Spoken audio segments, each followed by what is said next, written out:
তারাপীঠে ইতিহাস সৃষ্টি হতে চলেছে। আগামী 26শে ডিসেম্বর 2025 থেকে 29শে ডিসেম্বর পর্যন্ত তারাপীঠ আড্ডায় অনুষ্ঠিত হতে চলেছে 111তম সার্বভৌম ভক্ত সম্মেলনী।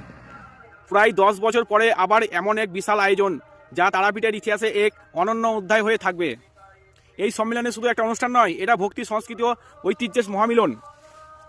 কী কী থাকছে এখানে? মোটামুটি এখানে প্রায় 50 থেকে 60-70টারও বেশি বিশাল বড় বড় প্যান্ডেল, যে প্যান্ডেলগুলো তৈরি হয়েছে এক একটা প্যান্ডেল তৈরি হয়েছে প্রায় 2 বিঘা জমি জুড়ে। বিশাল ব্যাপার।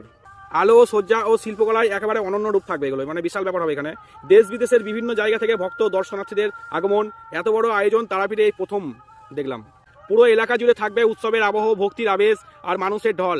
যে তারাপীঠ আমরা চিনি, সেই তারাপীঠকে দেখা যাবে এক নতুন রূপে, এক নতুন গৌরবে। সত্যি বলতে গেলে এরকম আয়োজন তারাপীঠে আগে কখনো হয়নি। চোখে না দেখলে বিশ্বাস করা কঠিন। এটা শুধু শোনা নয়, নিজে এসে দেখার মতো বিষয়।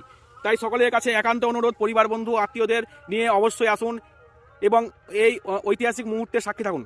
তারিখটা মনে রাখবেন, 26 থেকে 29শে ডিসেম্বর 2025। স্থান হচ্ছে তারাপীঠ আড্ডা, বীরভূম। রামপুরহাট থেকে একটু আসতে হবে তারাপীঠ। আপনার উপস্থিতি এই সম্মেলনে পূর্ণতা পাবে। জয় মা তারা, জয় মা তারা।